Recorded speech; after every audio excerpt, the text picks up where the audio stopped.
My name is Ivy. I am 32 years old. I live in a quiet house on a quiet street. My husband is Leo. We have been married for 5 years. 5 years. Sometimes it feels like a dream. Sometimes it feels very, very long. Our life is simple. Leo has a good job. He works for a big company. He sells computer parts. His job needs him to travel. Every week he leaves. He kisses me goodbye on Monday morning. He says, "I love you, Ivy. I will miss you." I watch his car drive away. The house becomes quiet. Too quiet. He comes back on Thursday night. Always on Thursday night. I work part-time at a flower shop. I like the flowers. I like the smell. It is a happy place. But my real happiness starts on Thursday evening when I hear Leo's key in the door. He comes in, tired from his trip. He puts his bag down. He hugs me. A long, warm hug. And for 3 days, my life feels complete.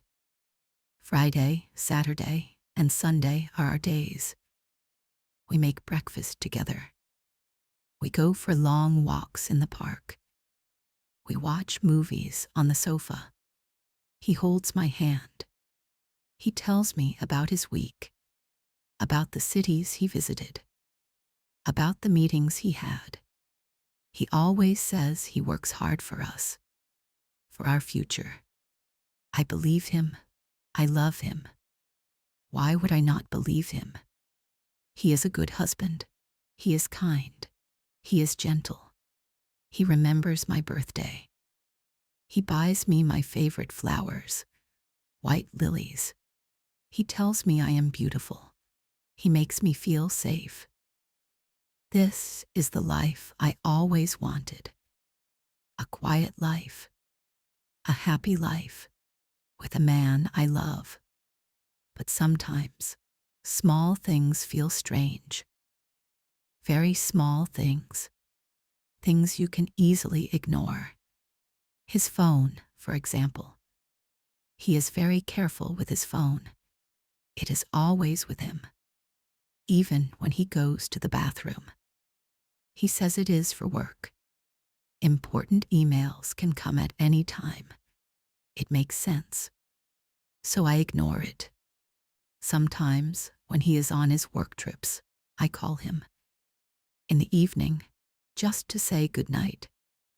Sometimes he answers. He sounds tired. He says he is in his hotel room. I can hear the TV in the background. But sometimes, he does not answer. He sends a message later. "Sorry, was in a late meeting. So tired, love you." A meeting at 10 o'clock at night. It seems strange. But he works hard. I tell myself he just works very hard. My friends say I am lucky. "Leo is so good to you, Ivy," my friend Sarah says. "He works so hard for your family." I smile and agree. Yes, he is a good man. And I believe it. I want to believe it. One Saturday, we were cleaning the car. I was cleaning the inside. I found a receipt. It was in the side pocket of the door. It was from a toy store. A toy store in a town 2 hours away. A town he said he visited for work last month. The receipt was for a small blue bicycle. For a child. We do not have children. We have talked about it. Someday, he says, when we are more settled. I held the small piece of paper in my hand. My hand was shaking a little. A blue bicycle. Why did he buy a blue bicycle? I put the receipt in my pocket. I did not say anything to him. My heart felt strange, a cold, heavy feeling. "What is it, Ivy?" Leo asked. He saw my face. I forced a smile. "Nothing, just tired," I said. "Let's finish this." That night, I could not sleep. I looked at Leo sleeping next to me. He looked peaceful, calm. Who was this man? The man I loved. The man I married. Did I really know him? The blue bicycle. It was a small thing. Maybe he bought it for a colleague's son. A gift. That must be it. It was a simple, easy explanation. But the cold feeling in my heart did not go away. It stayed, like a small, dark cloud. The next Monday, he packed his bag. The same routine. He kissed me goodbye. "I love you, Ivy. I will miss you." This time, his words felt different. They felt empty. I watched his car drive away. The quiet house felt heavier than before. I decided something that day. I could not live with this feeling. The doubt, the fear. It was eating me from the inside. I needed to know the truth. Even if the truth was terrible, I needed to know. I went to my job at the flower shop. I could not focus. I arranged the flowers, but my mind was far away. On a blue bicycle. On my husband. The next day was Tuesday. I called my boss. I told her I was sick. My voice was shaky. I felt sick with worry. I got in my car. My heart was beating so fast. Boom, boom, boom. It felt loud in the quiet car. I was going to follow him. I waited down the street from our house. I saw him leave on Monday. But I knew his route. He always took the same highway. He said his first meeting was always in a city called Northwood. It was about an hour away. I drove to Northwood. I did not know what I was looking for. An office building. A hotel. I waited near the main business park. I did not see his car. I waited for hours. Nothing. My hope started to fade. Maybe this was a stupid idea. Maybe I was crazy. Then I thought about the receipt. The toy store was not in Northwood. It was in a town called Oakhaven. Oakhaven was in the opposite direction. It was a small, quiet town. A town for families, not a town for business meetings. My hands felt cold on the steering wheel. I drove to Oakhaven. It took more than an hour. The town was pretty. Big trees, nice houses with gardens. I drove around slowly. My heart was pounding. What was I doing? I felt like a spy in a sad movie. I was about to give up, to go home, to tell myself I was wrong. Then I saw it. His car, a dark blue sedan. The same car I helped him clean just days ago. It was parked in front of a house. A nice house. It looked like our house. A small garden in the front. A red door. I parked my car across the street, behind a big tree. I felt like I could not breathe. My mind was racing. Maybe he is visiting a client. Maybe this is his client's house. Yes, that must be it. I tried to calm my heart. I waited for 10 minutes, for 20 minutes. The red door opened. Leo walked out. He was not wearing his work suit. He was wearing jeans and a simple t-shirt. He was smiling. A big, relaxed smile. A smile I usually only saw on weekends. Then a woman came out. She was pretty. She had long, brown hair. She was smiling too. She handed Leo a small bag. A lunch bag, maybe. She leaned in and kissed him. Not a quick kiss. A real kiss. The kind of kiss a wife gives her husband. My world stopped. Everything went silent. I could not hear the birds. I could not hear the cars. I could only hear the blood rushing in my ears. Then the final blow. A small boy ran out of the house.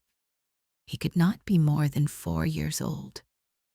He had blonde hair, just like Leo. He ran straight to Leo. "Daddy, Daddy," he shouted. His small voice cut through the air. It cut through my heart. Leo scooped him up. He held him high in the air. The boy giggled. A happy, pure sound. Leo kissed the boy's cheek. The woman watched them. She had a look of so much love on her face. They looked like a perfect family. A happy, perfect family. I sat in my car. Frozen. I could not move. I could not think. I just watched. My husband, my Leo, with his other wife, with his son, the blue bicycle. It was for him, for his son. He put the boy down. The boy waved. "Bye, Daddy. See you tonight." See you tonight. Not Thursday night.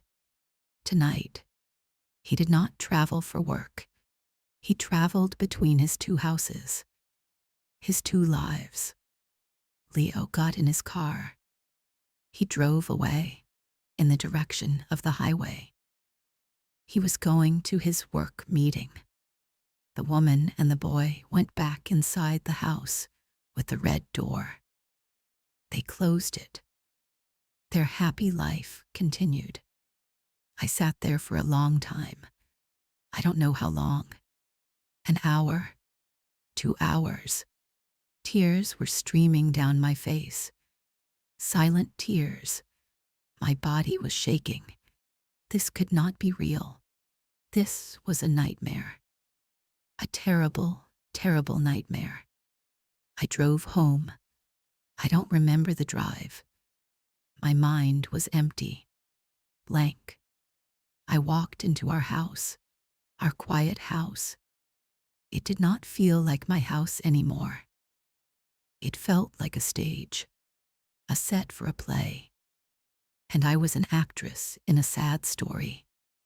I looked at the pictures on the wall. Our wedding pictures, us smiling, happy. It was all a lie.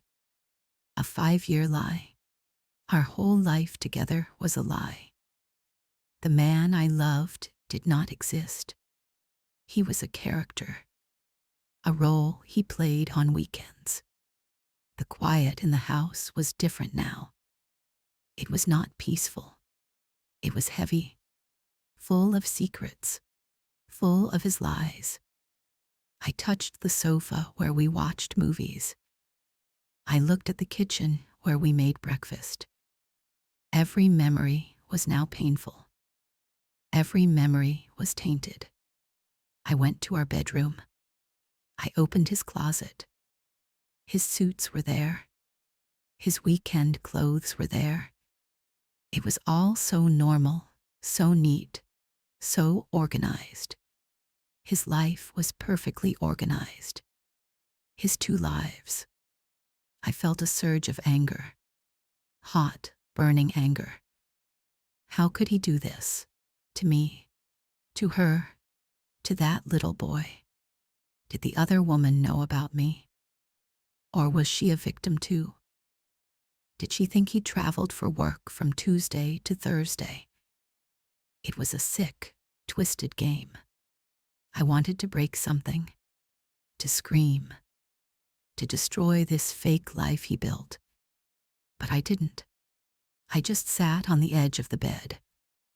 I felt empty, hollow. The anger was gone, replaced by a deep, deep sadness. A sadness so big it felt like it would swallow me. I cried for hours. I cried for the life I thought I had. I cried for the woman I was. The happy, trusting woman who loved her husband. She was gone now.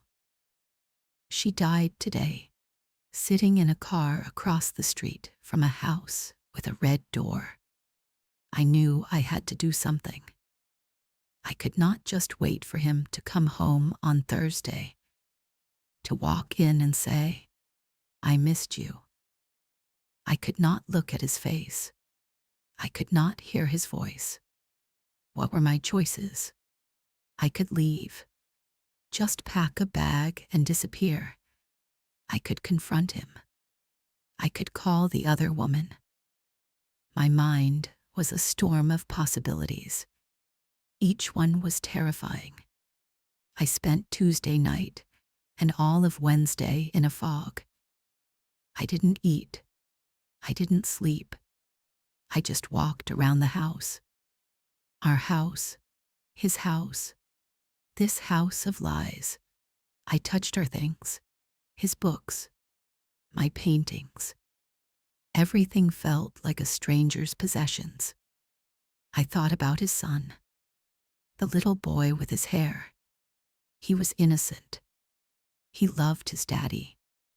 He didn't know his daddy had 2 lives, that his daddy was a liar. My heart ached for him, and for the other woman. Was her name even known to him? Did he call her by a different name? No, she probably had a real name. A real life he stepped into every Monday. By Thursday morning, I had a plan. It was a simple plan, a painful plan, but it was my plan. I was not going to be a quiet victim anymore. I was not going to let him control the story. I showered. I got dressed. I put on a little makeup to hide my red, swollen eyes. I looked at myself in the mirror. I looked tired. I looked sad. But I also saw something else in my eyes. A flicker of strength. A small fire starting to burn in the ashes of my old life. I waited. The hours passed slowly. 6 o'clock. 7 o'clock. At 7:30, I heard his key in the door. The sound made my stomach clench. He walked in, tired, putting his bag down. The same routine. "I'm home, Ivy," he called out. "I missed you." I walked out of the kitchen. I stood in front of him.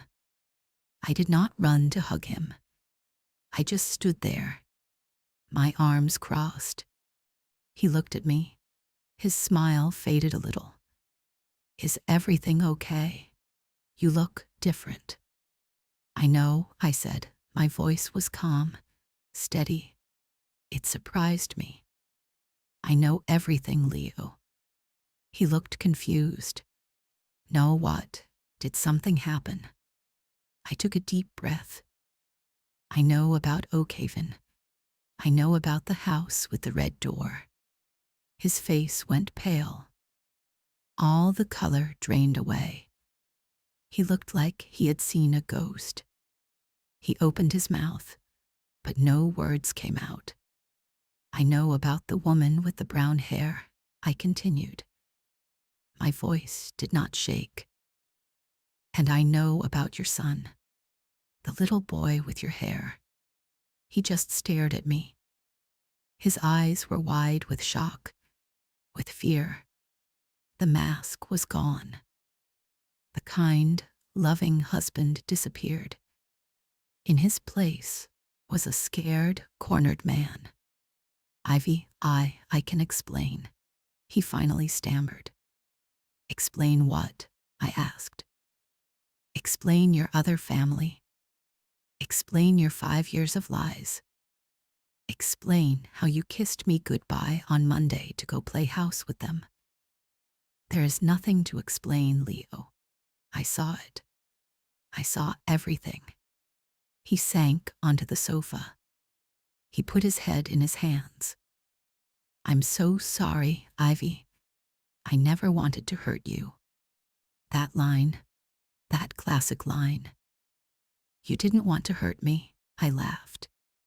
It was a cold, bitter sound. You built a life on hurting me, Leo. Every day for 5 years was a new hurt. I just didn't know it. He looked up, his eyes full of tears. It's complicated. It started before I met you. I was going to end it, I swear. But then she got pregnant. I couldn't leave her.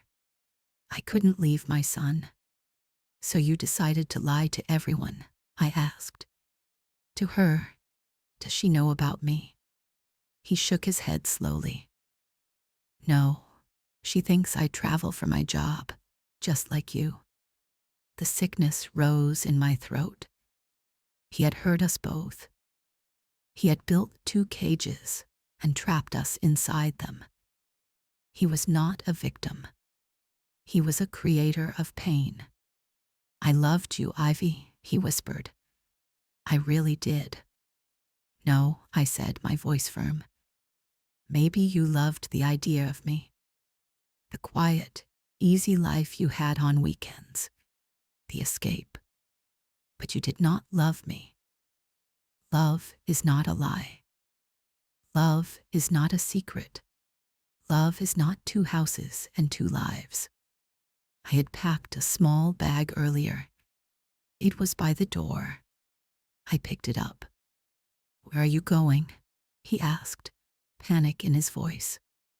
I am going to a hotel tonight, I said. Tomorrow, I will find a small apartment. I am leaving you, Leo. No, Ivy, please, he begged, standing up. We can work this out. I will end it with her. I promise I'll choose you. I looked at him, at this broken, pathetic man. There was nothing to choose. The choice was already made. He had made his choice every Monday for 5 years. No, Leo, I said softly. You don't get to choose anymore. I am choosing. I am choosing me. I am choosing a life that is honest, a life that is real, even if it is a life without you. I walked to the door. I put my hand on the handle. This was it, the end of my old life, the beginning of something new, something scary, but something true. Goodbye, Leo, I said, without looking back. I opened the door and walked out. I did not cry. Not yet. I just walked to my car and drove away from the house of lies. The first few months were the hardest. I found a small apartment. It was mostly empty. The silence was loud. I cried a lot. I felt lost. Alone. The pain was a heavy blanket. But slowly, very slowly, things started to change. I bought a new bed. I painted the walls a bright, cheerful yellow. I filled the apartment with flowers from the shop. I started to build a home. My home. An honest home. I learned a lot about myself. I learned that I am strong. Stronger than I ever imagined. I learned that I can be alone. I can be happy alone. My happiness does not depend on a man. Especially not a man like Leo. I don't know what happened to him. Or to his other family. It is not my story anymore. My story is about Ivy, a woman who found the truth, a woman who chose herself, a woman who is building a new life, one honest day at a time. If you are listening to this, and maybe you feel lost or betrayed, please know this. You are not alone. The pain is real. The sadness is real. But so is your strength. It is okay to be broken for a little while, but you can put the pieces back together. You can build something new, something better, something true. Choose yourself. Always, you are worth it. Keep going.